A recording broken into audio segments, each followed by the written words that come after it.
Oke, di kabar politik lagi kita bertemu dengan the one and only, the great Miftah Sabri. Arti namanya adalah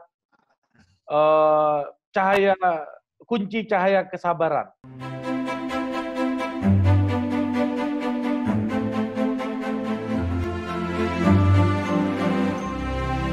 Atau cahaya kesabaran? Bukan cahaya kesabaran yang terkunci.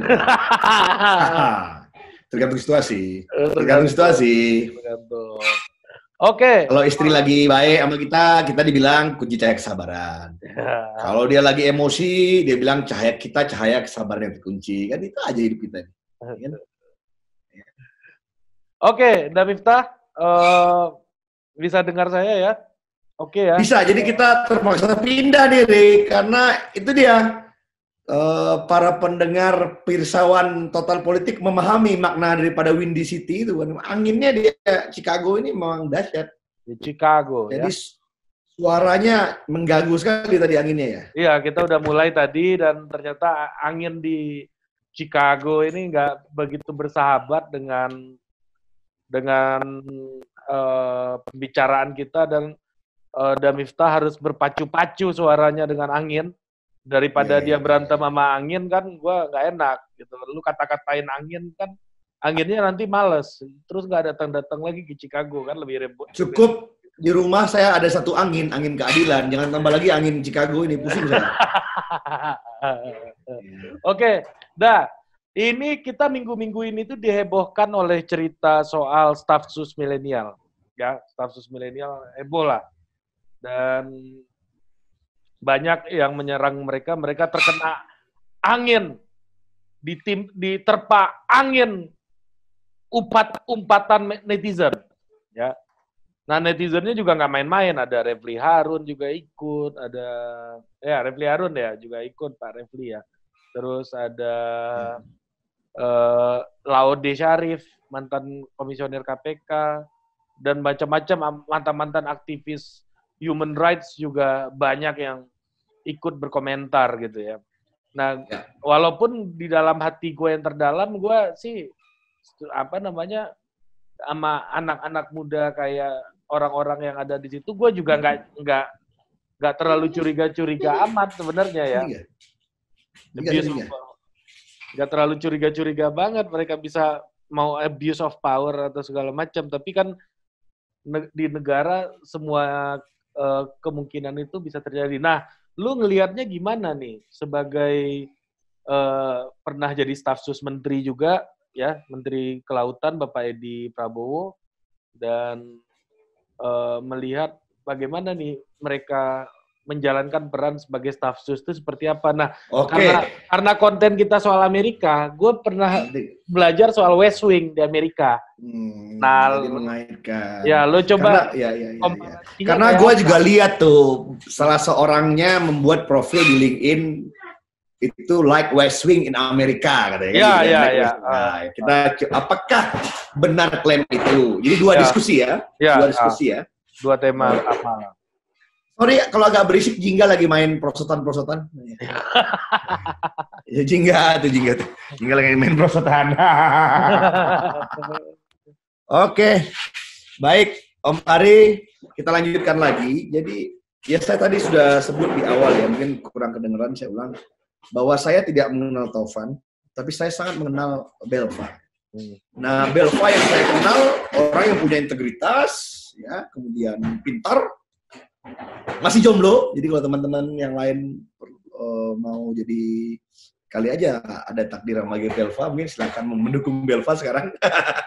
Yang ketiga, ini anak kesayangan ibunya. Jadi saya lihat segala syarat menjadi laki-laki ideal di diri Belva itu ada. Sehingga saya tidak, tapi kalau Taufan saya tidak bisa berkomentar karena saya tidak mengenal pribadi.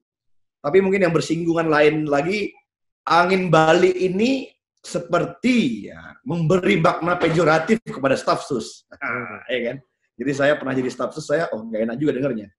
Cuman saya tidak mau melakukan judge, tapi saya mau menyampaikan apa yang saya paham. Bahwa Belva mungkin dapat side effect daripada suratnya Taufan. Dan saya baca keterangan daripada Belva. Saya percaya seutuhnya bahwa itu benar adanya, dia tidak sedang mengada-ada, itu bukan strategi PR karena krisis cari-cari alasan gitu ya. Tapi memang di sini saya melihat ya itulah, Belva itu lugu. Karena ini politik. Ini menggambarkan bahwa satu orang itu ahli di satu bidang, belum tentu dia ahli di bidang lain. Ya. Ada orang ahli virus, tapi dia mungkin bukan ahli ahli kecantikan. Ada orang mungkin ahli politik, tapi mungkin bukan ahli kesehatan gitu.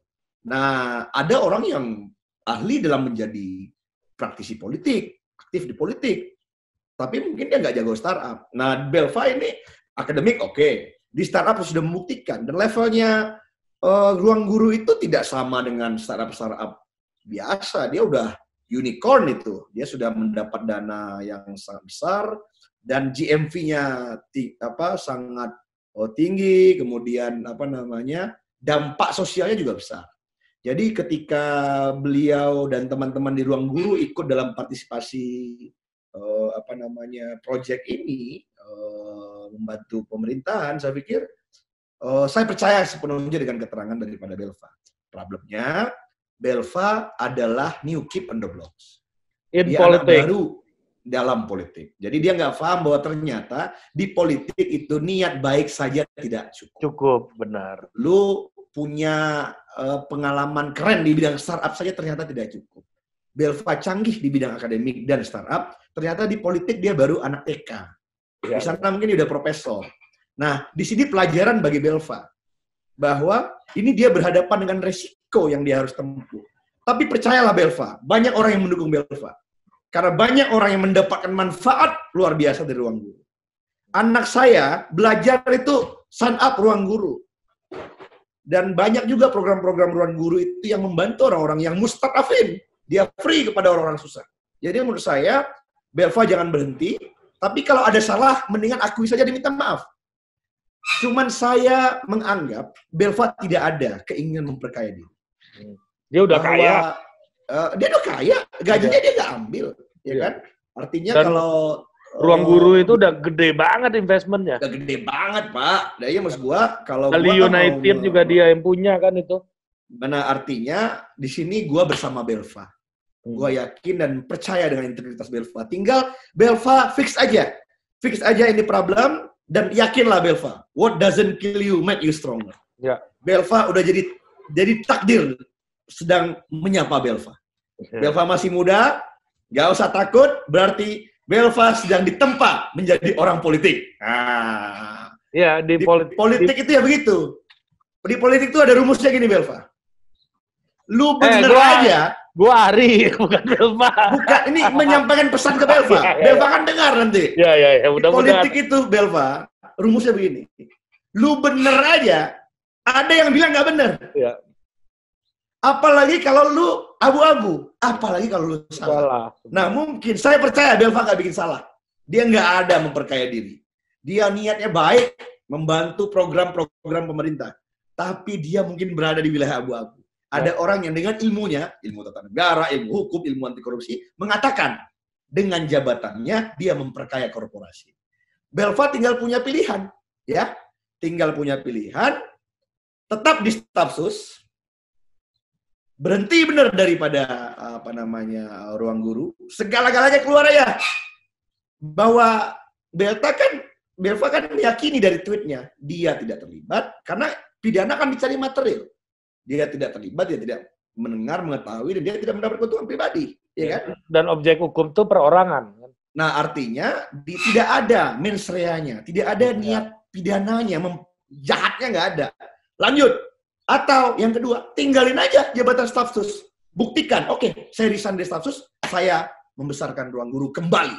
Nggak apa-apa pengalaman. Saya juga sebentar jadi staf sus cuma 82 hari. Iya kan? Ya, artinya jabatan kan bukan segala-galanya. Saya kembali membesarkan anak. I'm back. Nah, saya kembali membesarkan anak saya, ya kan? Jadi kan, jabatan bukan segala-galanya. Artinya ya udah, tapi itulah Indonesia, Belva. Jadi kalau terjadi politik itu risikonya. Cuman kalau yang Taufan saya nggak kenal, jadi saya nggak bisa memberi penilaian. Cuman kalau saya katakan memakai kop itu agak problematis. Karena dia memakai kop. Jadi kalau story Belva, saya bersama Belva, saya percaya pada integritas Belva, maju terus. Tapi saran saya, Belva tetap di ruang guru, tetap di staf sus, itu tidak pilihan yang baik. Pilih aja. Dan saya yakin orang semacam Belva ini, pokoknya dia nggak terbunuh, dia akan stronger. Jangan-jangan Belva ini akan jadi tokoh politik besar di Indonesia, ya kan? Dia belajar. Iya kan, dia belajar. Maksudnya sekolah Belva lebih bagus daripada kita, Ri. Ya kan? Artinya dia, maksud saya dia belajar bahwa dia berinteraksi dengan presiden, berinteraksi dengan menteri. Gini, kalau pengalaman, dia lengkap. Kemarin gue diajak si Valdo buat live gitu ya. Dia nanya pertanyaan yang kayak begini juga ke gue. Terus gue jawab gini, Dok, Belva itu baru 6 kali terima transferan duit politik. Kalau gue udah dari mahasiswa terima transferan duit politik.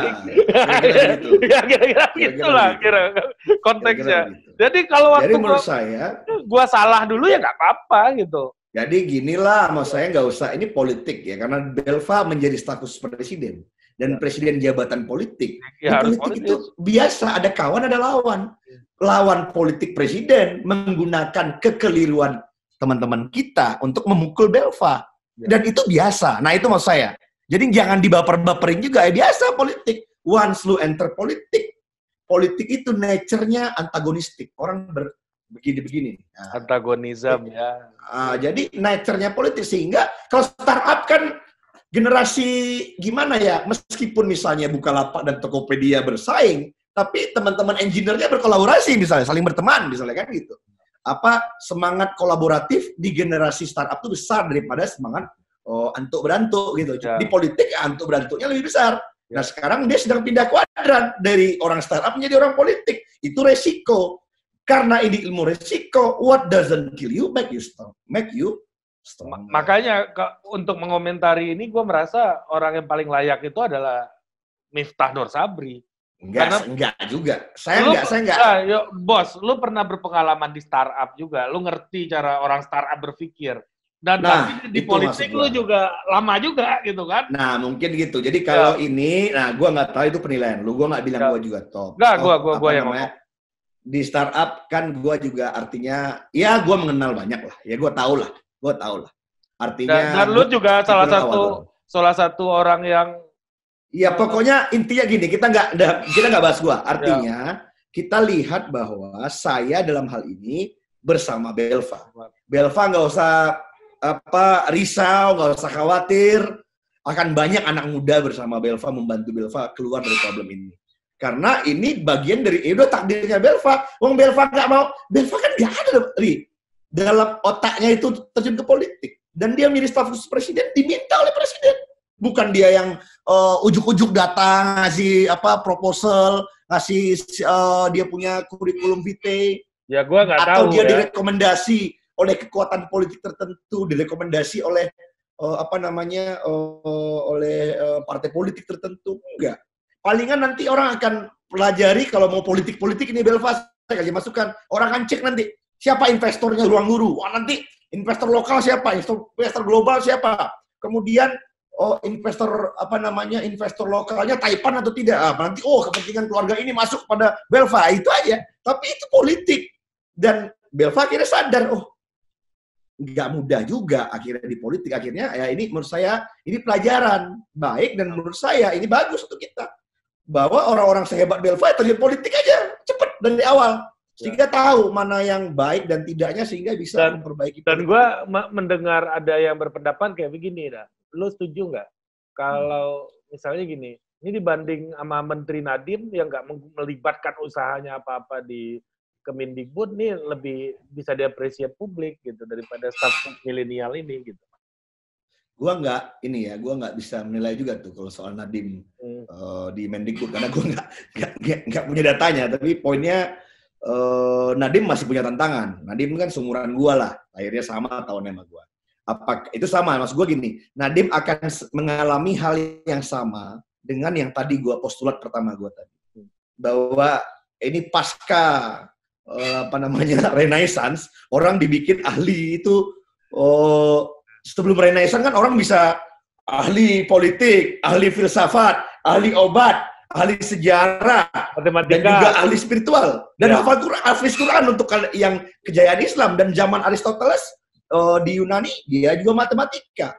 Filsuf. Sekarang kan enggak. Sekarang kan orang semakin terkotak-kotak. Nah, apakah postulat tadi bahwa dia ahli di startup, bahwa dia ahli bisa juga menjadi Mendikbud, belum selesai nih. Iya kan? Belum selesai. Ini kita mungkin belum bisa ukurannya lebih long term lagi daripada staff sus ya kali ya. Karena menurut saya, tapi saya nggak percaya dengan keadaan yang sekarang ini bahwa saya yakin struggling karena ya lu kan ahlinya bidang itu, bukan bidang beginian gitu kan, bidang X bukan bidang Y. Ya. Itu produk daripada sistem pendidikan modern sekarang pasca Renaissance kan. Ya, Renaissance. Ini yang coba diterobos oleh Rocky Gerung, tapi akhirnya dia terkapar juga. Dia mentok, dia akhirnya memilih di filsafat saja, ya kan? Ya. Rocky mau ngerti politik, teknik, hukum, sejarah, filsafat, ya kan? Seni. Ya, zaman dulu orang begitu. Ya. Iya kan? Nah, maksud saya, ya dulu kan, ya ini kalau kita berpikir liar ya. Nah, kaitannya karena lu di sini, oke dah, lu di sini kan kita konsisten nih bicara politik Amerika gitu ya. Ya. Nah, di Amerika sendiri di sekitar Gedung Putih ada West Wing. Yang dari dulu isinya udah memang anak muda, progresif gitu kan. Betul. Segala macam, tapi nggak. Jadi gue punya analogi gini. Di West Wing itu, anak mudanya itu ada di dapur. Ya. Kalau di sekitar Pak Jokowi, anak mudanya di resepsionis nih, kalau gue lihat ya. Ya. Nah, Bos, resepsionis masih mending. Apa valet parking kita nggak tahu. Valet parkir kurang ajar. Gue ngelihatnya kayak gitu. Ya. Boleh. Idealnya di West Wing tuh kan harusnya di dapur kalau West Wing. Nah, gue nggak tahu. Nah, ini menarik. Kalau gimana lihatnya? Ini kan menarik. Jadi ini agak asik. Jadi gini, kita kan, gue sebagai koresponden putar politik di Amerika harus menjelaskan nih bagaimana di Amerika. Ya, Tadi kan gue sebagai abangnya Belva, kan gitu kan, seniornya Belva. Tapi gue nggak mau komentari politik Indonesia karena gue udah bilang gue mau istirahat dulu. Lu itu kan komentarin adik-adik lu yang berpolitik. Komentari adik-adik. Oke ya, jadi tenang. Jadi Belva tetap semangat. Ya. Pilihannya cuma itu tadi kesimpulan ya. Tetap di status presiden, total keluar daripada dari ruang guru. Udah selesai, nggak usah keluar bener, rups keluar, udah, ya kan? Atau keluar dari stafsus, kembali ke ruang guru, buktikan bahwa Anda di jalan yang benar, jangan dua-duanya, bahaya itu, ya kan? Oke, kita lanjut. Yang menggelitik adalah ketika ada salah seorang yang membuat account LinkedIn mengatakan seperti West Wing. Nah, gue nggak ngerti. Gue nggak mau terjebak dalam hal ini menyerang orang pribadi karena dia teman-teman kita, dia seusia kita. Apakah itu hoax? Gue nggak tahu. Apakah itu benar di LinkedIn yang bersangkutan? Gue nggak paham. Ya, gue udah riset benar. Benar. Kayaknya Taufan bukan Belva. Bukan Billy. Oh, Billy. Jadi bukan Taufan. Bukan Belva, Billy. Oke. Ya, jadi baik. Jadi di situ ada disebut setara menteri, kemudian direct report kepada presiden. Bagus juga itu. Yang ketiga like West Wing in United States of America. Nah, West Wing. Orang bertanya, West Wing itu apa? Sebenarnya, kalau mau tahu West Wing apa, itu sudah well done. Dalam serial televisi yang ditulis oleh Aaron Sorkin, the screenwriter top daripada Hollywood, dengan judul serupa, West Wing. Pertanyaannya, apa itu West Wing? Bagi orang-orang yang udah tahu politik, mungkin pernah belajar. Nah, mungkin karena saya sedang di Amerika, saya pernah juga ke White House, lihat-lihat, pelajari gitu ya, mungkin saya bisa menceritakan. Jadi West Wing ini adalah bagian barat daripada White House. Berbeda dengan sistem negara kita. Di Amerika itu White House itu adalah, ada istilahnya. White House adalah, tadinya White House itu bernama The Mansion of President. Jadi begitu dipindahkan, dibangun, lantas gue lupa apa George Washington, apa Madison, apa pokoknya 4 presiden pertama lah yang founding fathers itu jangan dipanggil executive mansion of president, jangan. Ini adalah White House. Ini adalah rumah orang Amerika. Sejak Amerika didirikan. Sehingga White House itu dikenal rumah sekaligus kantor daripada Presiden Amerika. Jadi Presiden Amerika itu tinggal di White House sekaligus di rumahnya. Nah, seiring berjalannya waktu, White House itu mengalami perkembangan. Nah, pernah dia mengalami dibakar oleh tentara British, dibangun lagi, direhab bangunan-bangunannya, dan part yang terkenal adalah West Wing. Dibangun kali pertama pada masa, kalau saya tidak salah, Ted Roosevelt. Ted Roosevelt waktu itu anaknya agak banyak, 6 atau 7, 6 kalau nggak salah saya. Dia mesti besarkan White House-nya. Dan White House itu setiap presiden punya inilah. Belum mau punya legacy apa kepada White House boleh. Misalnya ibu negara ini ganti bagian ini, ibu negara ini mengganti kamar ini, ya biasa. Namanya dia rumah presiden. Ada signature-nya ya. Ada signature. Nah, di White House itu, di West Wing ini, di sanalah kira-kira executive office of president. Dari White House, jadi istilah kalau kita dari West Wing itu, dia akan melewati kantor Wapres, melewati kantor Press Secretary, melewati kantor National Security Council, sampai menuju Oval Office, kantornya presiden yang legendaris itu. Dan berbeda dengan Indonesia, di Amerika itu negara yang presidensialisme kuat, tapi diimbangi oleh Kongres. Kongres yang terdiri dari Senat dan House of Representatives. Sehingga kekuatan daripada Executive Office of President itu sangat kuat. Dan dia dibantu oleh sekretari-sekretari. Di Amerika tidak mengenal kata minister. Jadi sekretari itu berasal dari kata secret. Makanya orang jadi sekretaris, dia megang secret, megang rahasia bosnya. Jadi secret presiden di bidang apa? Pangan, secret presiden di bidang state. Nah, Secretary of State misalnya, dia istilahnya sekretaris presiden di bidang politik lah, ya kan? Secretary of Defense. Nah, karena kuatnya Executive Office of President itu, presiden mesti dibantu oleh sekelompok the most trusted and close political confidante namanya. Orang-orang yang paling dipercaya dan deep confident, dekat secara politik. Dia trust tapi punya kemampuan. Nah, bahasa kita, anak-anak inilah yang menjadi para punggawa daripada West Wing. Artinya West Wing adalah kantor eksekutif, tempat. Jadi di situ ada Roosevelt, dekat dengan West Wing ada Roosevelt Room, ada ruangan rapat kabinet yang bersejarah. Dari awal presiden itu kantor itu berdiri sampai diputuskan keputusan besar. Bagaimana keputusan besar mencabut perbudakan di masa Abraham Lincoln, bagaimana keputusan menjatuhkan bom atom pada masa Perang Dunia, bagaimana keputusan untuk Marshall Plan, bagaimana keputusan Perang Teluk, dan sangat kuatlah power daripada Executive Office of President ini. Nah, West Wing ini komandannya namanya Chief of Staff.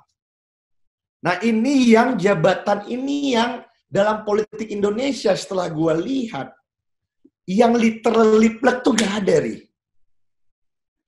Pak SBY dulu mencoba membuat yang namanya UKP 3R. Dipimpin Pak Kuntoro Mangkusubroto. Kemudian diganti menjadi UKP 4. Tempat waktu itu konflik kan antara UKP 4 dengan Wapres JK. Ingat nggak lu? Zaman Pak Marsilam. Ya. Kemudian imajinasi daripada Pak SBY mungkin membangun executive office yang kuat. Tapi problemnya adalah di Indonesia kita ini sifat parlementer kita kuat. Kita punya DPR dan minister. Minister itu kan namanya adalah residual daripada sistem parlementer. Prime Minister. Ketuanya siapa di sistem di sistem parlementer? prime minister yang komandan daripada minister-minister. Mereka merangkap anggota parlemen dan ketua partai. Nah, itu kan sifat daripada sistem parlemen. Jadi, karena sifat yang berbeda dalam sejarahnya ini, maka menyamakan Executive Office of President Indonesia, Executive President Amerika, tidak bisa serta-merta kuat. Tidak bisa serta-merta sama. Nah, sehingga kalau ada orang yang menyamakan antara misalnya West Wing staff dengan menteri, saya pikir dia keliru. Karena apa? Komandannya adalah Chief of Staff. Nah, Chief of Staff ini menarik nih. Apapun jabatannya di Amerika ini, lu punya Chief of Staff. Ya. Ini kalau pakai politik Amerika ya. Karena ada Chief of Staff wali kota, ada Chief of Staff gubernur, ada Chief of Staff congressman, ada Chief of Staff presiden. Dia orang-orang yang memang bersama si tokoh politik ini dari awal. Dia maju, tumbuh, berkembang. Dia istilahnya nggak ada yang dia nggak tahu tentang tentang kehidupan si pada presiden ini, baik dalam private life maupun dalam keputusan mengambil kebijakan. Nah, West Wing dipimpin oleh Chief of Staff yang memang pengaruhnya kepada member of cabinet, tapi di sini juga mengenal kabinet. Itu kuat. Artinya apa? Member of cabinet itu kalau mau para sekretari itu kalau mau koordinasi sama presiden, nah ya dia via Chief of Staff. Nah, berbeda dengan di Indonesia, Ri. Kalau anggota kabinet mau urusan sama presiden, dia banyak ada lewat sekretaris kabinet, lewat menteri sekretaris negara, atau mungkin lewat presiden itu sendiri ya, sekretaris militer, lewat para ajudan, artinya pengorganisasiannya. Ya, pengorganisasiannya oleh ya Minister of Kabinet, sekretaris kabinet dan menteri sekretaris negara. Kalau di sini enggak, para menteri-menteri ini ya Chief of Staff, sehingga orang-orang di Executive Office of President itu di West Wing itu jadi sangat kuat dan powerful. Tapi masuk akal kalau dia pasang itu di status medsosnya. Karena kalau saya nggak tahu Billy latar belakangnya apa, tapi kalau dia latar belakang pengusaha misalnya, dia punya investor Amerika, ngeri-ngeri sedap bacanya. West Wing, ini top ini dekat sama presiden. Karena menyamakan gitu. Jadi membayangkan kan, berarti dia jalur yang tepat untuk ketemu presiden. Dia direct report, itu kan suatu yang gitu-gitu tuh memang penting. Nah, sekarang di dalam Executive Office of President itu, anak buahnya Chief of Staff itu, nah itu lari.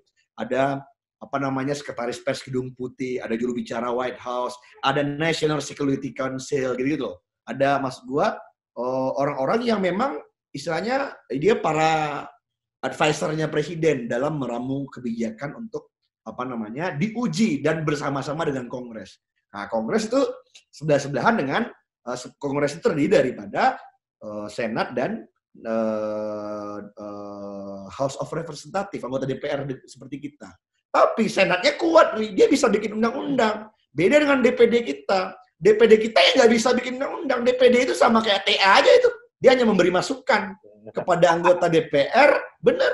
Dia hanya memberi masukan kepada anggota DPR terkait dengan hal-hal otonomi daerah. Gua waktu gua di support sama USAID, gua pernah riset soal DPD, penguatan fungsi DPD gitu. Salah satu orang narasumber yang gua tanya, Pak, ini kalau undang-undangnya wewenangnya ditambah, bla bla bla bla, gimana Pak? Udah toh Mas, kayak gini aja udah enak kok. Enggak, tapi begini, kalau itu yang saya mau katakan bahwa beda logika sistem negara kita. Di Amerika, Executive Office presidennya kuat karena ada Kongres yang mengimbanginya. Tapi Kongres juga ada check and balances. Nah, senator itu dari 50 negara bagian, ini orang-orang top. Satu negara bagian ada satu senatornya. Artinya kalau itu senator dari misalnya kita Sumatera Barat, wah itu 11-12 sama gubernur powernya. Karena dia apa-apa soal Sumatera Barat, presiden pasti tanya sama gubernur, tanya sama senatornya, ya kan? Even dia berlawanan politik dengan presiden. Misalnya sekarang Donald Trump, dia Republikan, dia mau tahu kebijakan di state Washington yang di situ gubernurnya Demokrat, di New York yang di situ gubernur Demokrat, tapi dia tanya juga dengan senatornya, mau even misalnya di negara bagian itu tidak ada senator daripada Partai Republik, partainya dia harus tanya gitu, karena nah itu yang berbeda. Nah, jadi, lu bilang tadi, dalam sejarahnya, banyaklah anak-anak muda yang memang menjadi engine daripada White House ini. Ya banyak lah, itu ada, kalau kita pernah dengar misalnya David Plouffe, gitu, anak kecil yang umur 24 tahun jadi speechwriter-nya Obama, itu 24-25 jadi presiden. Pernah juga zaman Kennedy misalnya, itu terkenal bagaimana executive office itu semuanya orang-orang yang experience dalam politik. Karena dia masih muda, yang dia percaya kan anak-anak muda juga kan gitu kan ya. Ya kalau udah punya track record, ini titipan orang nih gitu kan. Nah, kan itu artinya kan secret tadi kan bilang prinsipnya. Artinya, maksud gua kalau dia menyamakan enggak. Tapi kalau dia pasang, orang Amerika baca ngeri-ngeri sedap juga. West Wing deket nih sama presiden. Nah, gitu kan. Kalau gitu loh maksud gua. Ya tapi gua gak kenal Billy juga sih soalnya. Kalau gua kenal mungkin gua bisa mendiagnosa. Karena menurut gua ya keren aja gitu. Ya. Keren kan? Wow. Ya kalau gua jadi Billy ya itu adalah salah satu hal yang mungkin akan gua lakukan juga gitu. Iya itu loh. Keren aja. Ya, keren aja. Karena ya, cuman maksud gua karena gua tahu West Wing tuh kayak apa gitu kan. So powerful, ya, bisa nginjak menteri, bisa nginjak semuanya kan. Pokoknya ya cuman gini, artinya kalau dia staff di West Wing ya menteri sih ya nggak takut-takut amat gitu. Tapi tetap jalurnya kan lewat chief of staff, national security council seperti itu kan, press secretary, bahkan senior advisor, itu kan keren di situ. Bahkan kalau nggak salah gua ya, zaman Hillary jadi first lady, dia punya kantor di Oval Office. Karena Hillary itu apa ya? Dia tuh kan duo sama Clinton. Ya. Dia anak pinter juga kan. Dari sekolah dia doktor juga sama Clinton dari awal. Dia udah mempengaruhi kebijakan apa namanya? Lawyer top di Amerika ketika itu kan si dia mempengaruhi kebijakan personalnya. Tapi beda hal dengan dengan Kennedy misalnya kan. Kennedy itu yang jadi wife-nya adalah istri politiknya adalah Bob Kennedy, ya. Bob yang jadi istrinya kan, yang ngasih masukan gini-gini gitu loh. Nah itu dilatih. Jadi untuk memahami itu nonton aja serial West Wing lah. Serial West Wing yang ditulis oleh Aaron Sorkin. Ini agak melebar dikit. Gue ingat tulisan lu soal dynamic duo. Menarik. Itu boleh. You have to find your own Bobby. Ya. Kalau gue lihat Trump tuh Bobby-nya itu Ivana. Anaknya. Gue yakin tuh Ivana tuh ininya yang dia bisa marah-marahin bapaknya. Kalau udah berdua ya. Berarti itu nggak tepat ya berarti ya analogi itu secara kenegaraan, tapi untuk PR karena penting banget gitu ya. Apalagi kalau Billy-nya masih jomblo, banyak tuh cewek-cewek pur dengan status itu kan. Iya. Tapi gini, gua harus mengatakan bahwa gini, kita nggak usah terjebak dalam narasi malaikat dan iblis untuk teman-teman kita. Iya. Gue setuju banget. Kita mendemonisasi mereka, enggak lah, mereka anak muda, masih di pengalaman dia di politik, orang masih muda ya salah, nggak apa-apa. Tapi saya tidak melihat intensinya. Mereka seperti nggak tahu ya, yang itu sempat ini ada beberapa yang menggoreng seperti yang ditangkap dan diputuskan oleh pengadilan tipikor bersalah karena corruption yang usianya masih muda-muda itu. Ini beda ini. Ini orang-orang yang sekolahnya baik, integritasnya terpelihara. Tapi kalau dia terpeleset gara-gara itu, di sisi itu kita mesti seperti mengambil rambut dalam tepung. Ya. Rambut terambil, tepung tidak tumpah. Pakai kop itu mungkin kurang tepat. Karena mungkin yang bisa pakai kop siapa, kan gitu kan ya. Mungkin seperti itu. Ya, mereka ada seorang Mas Pram misalnya nggak akan subtolol itu. Karena Mas Pram meskipun dia pengusaha, dia ada pengalaman kan. Dia orang politik, dia juga pernah di bisnis. Dia nggak akan pernah melakukan hal yang konyol itu. Ya, justru karena dia lugu lah, dia bikin aja nama perusahaannya di situ. Kalau dia udah pemain Tai Chi, dia nggak masukin nama perusahaan. Iya benar. Karena dia baik lah, ya kan. Mungkin biar cepet nih, gue mau bantu nih Amarta apalah, ya kan. Biar biar perusahaan gue dapet PR-nya juga nih, gitu kan. Bantuin negara gitu kan. Iya, cuman seharusnya tadi karena jam terbangnya di politik masih rendah, ternyata hukum yang berlaku di politik tidak sama dengan hukum yang berlaku di mata uangnya beda. Mata uangnya beda. Nah, makanya gue menyarankan teman-teman staf sus milenial gue presiden itu terjun politik, benar-benar terjun, masuk partai politik. Udah pilih aja, masuk Gerindra boleh, sini saya fasilitasi, ya kan? Masuk Golkar, tuh ada Dito tuh yang muda, ya kan? Masuk PSI ada Valdo sekarang kan, ada Samara, itu bagus, ya kan? Ya kan? Masuk PKS ada Pipin. Ada Pipin masuk, dan itu, nah dia nanti akan ngerti apa yang berlaku hukum dalam politik itu, ya kan? Gitu. Siapa mendapatkan? You name it. Karena itu jabatan politik. Siapa teman-teman yang stafsus politik itu di presiden? Menurut saya siapa? Angki ya? Apa namanya, siapa tuh? Kemudian anaknya Pak CT itu stafsus juga ya? Ya. Enggak. Itu kan masuk ke partai karena beda. Maksudnya beda karena jabatannya jabatan politik, itu yang saya pahami. Ini agak beda dulu waktu masa Pak SBY sama Mas Andi Arief kali ya. Ini Mas Andi Arief ini bisa ceritanya bisa agak-agak kayak Amerika. Iya, Chief of Staff. Dari muda dari Pak SBY dan Rem. Ya, bayangin loh, Pak SBY itu dan Rem bos di Jogja. Dia udah kenal sama Andi Arief. Ya. Jadi artinya dia tahu lah, Mas Bang Andi itu kalau dia agak-agak cumi laut, maksimum cumi lautnya seginilah, ya kan? Kalau dia lagi agak puitisnya segini, ya kan? Kalau dia lagi nakalnya segini. Tapi Andi Arief tetap Andi Arief, dia udah kenal lama gitu kan. Hubungannya beda. Nah, ini kayak ada Amerika Pak ya. Jokowi sama Belva kan, ke Pak Jokowi sama Belva kan kenalnya baru kemarin, dan Pak Jokowi minta karena Belvanya udah berhasil dengan ruang gurunya. Ya. Kan artinya perlu meng-engage para milenial untuk membantu kebijakan di second term. Kan itu tujuannya kalau saya tangkap ya. Gua pernah dengar cerita dari Jansen Sitindaon. Dia bilang gini, waktu Pak SBY jadi danrem di Jogja, pas sholat Jumat, Bang Andi ini mau demo gitu kan. Terus pas sholat Jumat, ya udah Jumatan dulu semuanya, di stop sama Pak SBY, akhirnya Jumatan dulu. Habis Jumatan, Bang Andi ini keluar duluan. Tujuan keluar duluan buat ngambilin sepatunya Pak SBY ditaruh di tiang bendera. Iya, artinya kan ada yang gitu-gitunya gitu.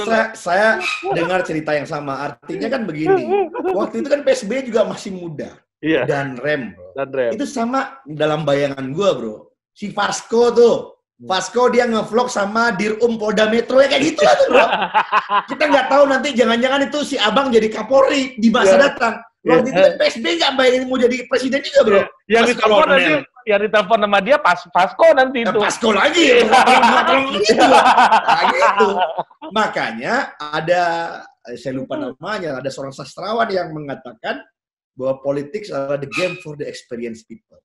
Nggak bisa orang-orang yang less experience terjun politik. Even dia muda, tapi ada experience gitu. Pak Domaldini, experience bro, ketua BEM UI, kan? Dia olah itu barang kan ya. Dia olah itu barang, jadi ketua BEM, melawan menghadapi pertentangan di antara pendukung tidak pendukung, pindah dari satu matrik ke matrik lainnya. Itu kan, dia well experience. Dia sampai ke titik itu dengan pengalaman politiknya gitu loh. Dan instingnya terasah gitu ya. Insting dia terasa, gut-nya ada. Ya, dan ya itu tadi kalau dengar cerita lu soal West Wing, gue malah ingat Andi Arief gitu kan. Makanya gue tadi mention nama Andi Arief karena memang ibarat investasi ini udah lama invest nih Andi Arief nih di SBY ini kan. Nah gini, enggak. Kalau gue nggak lihat kayak gitu, nggak ada investan lagi. Dia invest bro. Ya maksud gue dia udah mulai lama jalan bareng gitu loh. Oke, bisa gue balik lagi. Ya. SBY juga invest di Andi Arief. Ya. Iya kan? Ya saling invest lah. Karena mereka, apa istilahnya? Bukan itu. Gue nggak setuju istilah itulah. Apa itu istilahnya? Transaksional, nggak menarik menurut gue. Dia tumbuh bersama bro. Tumbuh bersama. Mana? Ya benar. Tumbuh bersama. Setuju. Harusnya, ini gue bilang sama lu. Nah ini gue dengan segala hormat. Mungkin gue salah. Harusnya kan yang jadi chief of staff-nya Pak Jokowi itu udah Hasan. Iya kan? Artinya Hasan yang jadi chief of staff. Iya, dia tuh KSP-nya ya kan. Baru diatur anak muda ya kan, diatur-atur segala permainan. Dari solonya bareng kan. Dan atau udah harus bukan Bang Andrinov, Menseskap bro. Menseskap. Ya. Itu di awalnya itu ya. Bukan. Kalau ikutin caranya Amerika. Amerika. Ya, benar. Tradisi politik. Tapi kan karena di Indonesia nggak bisa mau bawa Bang Andrinov jadi menteri Mensekap, Hasan jadi kepala staf presiden, politik partai-partai yang pendukung pada yang kenalnya di tengah jalan, nggak bisa nola-nola ya kan. Tapi kalau cuma 2 partai ya takut aja orang sama chief of staff kan. Belum lagi ada Lord sekarang kan. Jadi nanti tuh yang jadi apa namanya sekretari pres Gedung Putihnya Hafizul Mizan Piliang bro. Ya kira-kira gitulah. Tapi kalau lu bilang lu mau kayak Amerika kan ya, tapi Amerika, menurut gua Pak Jokowi di awal juga kayak Amerika, Pak Luhut dijadiin KSP kan. Sempat. Nah, itu bro. Nah, ingat, itu maksud gua. Iya. Karena gini, tapi akhirnya kan, itu transformasi. Gua ngikutin banget. Jadi waktu itu ya 2004. Jadi kalau lu 2004 tuh di mana lu? Lu udah SMA atau masih SMP? SMP gua. SMP. Ya. Nah, lu pelajari bro. Lu pelajari berita 2004. Pak SBY itu sempat mau bangun juga yang kuatnya sama seperti Pak Luhut, KSP ini. Anak mudanya waktu itu siapa tahu lu? Denny J.A. Ya. Muhammad Lutfi, Khatib Basri, Mbak Kaipung belum yang main di SBY Pak Denny J.A. waktu Kaipung tuh masih jadi pokoknya ting-teng otaknya waktu itu 2004 ya. Jeffrey Giovanni. Enggak, JG nggak ikut. Dia Andi Malarangeng, itu. Jalal, Khatib Basri, Adi Jalal, Andi Malarangeng, Khatib Basri, Muhammad Lutfi. Nah ini anak muda, sempat waktu itu agak offside kan, menurut ada offside waktu itu. Oh itu kuat itu. Itu kalau jadi kuat itu. Nah, artinya mau membangun West Wing kala itu, cuman kan gaya Amerika. Nah, cuman kan waktu itu berhadapan dengan realita politik. Politik itu tidak jadi dibangun. Akhirnya Pak SBY yang juga baru pertama jadi presiden dipilih langsung, bro. Ya kan itu kan masih membayang-bayangan, bro. Akhirnya dia menyesuaikan sistem lama yang udah ada, Sekap, Mensesnek apa segala-galanya. Dia tidak lain kalau waktu itu ya, Pak SBY bubarin, bro. Bubarin Sekap sama Mensesnek. Dibubarin, terus jadiin eksekutif officer presiden, komandannya kepala staf presiden, chief of staff. Nah, waktu itu Pak SBY punya almarhum, kalau nggak salah saya waktu itu. Almarhum waktu itu Muhammad Ma'ruf, ketua timnya. Ketua timnya kan Jenderal Muhammad Ma'ruf, yang akhirnya menjadi Mendagri. Nih kalau dilihat secara alur menjadi chief of staff itu ya. Nah, biasanya orang yang paling penting dalam kampanye politik, biasanya menjadi chief of staff itu. Gitu. Jadi istilahnya tuh harusnya yang jadi chief of staff itu ya, ini Erick Thohir, bro. Cuman di Indonesia jadinya Menteri BUMN. Atau 2014 tuh mungkin juga Mas Anies sebenarnya ya. Nggak bisa jadi chief of staff ya. Chief of staff. Tapi kan masalahnya jadi menteri pendidikan. Nah, ini kan kalau lu menyamakan dengan Amerika. Lagi-lagi ya. Kalau secretary itu mostly dari partai kan kebanyakan ya. Iya, partai. Tapi ada juga yang profesional. Kalau lu mau nonton filmnya ada juga tuh Designated Survivor namanya, ada di Netflix. Jadi itu secretary of kalau nggak salah gua ini ya, Menteri Perumahan ya atau Planning. Dia kan dia tuh kayak Emil. Dia kayak Emil, ahli planologi, tiba-tiba White House-nya meledak, semua mati, presiden mati, menteri mati, semua kongres mati, sehingga dia yang baru diturunkan gara-gara dia nggak punya jabatan politik, dia beberapa minggu yang sebelumnya baru dicopot, ya. Tiba-tiba jadi presiden kan. Nah, artinya sekretari itu juga ada yang politik, ada juga yang orang-orang dari kampus apa.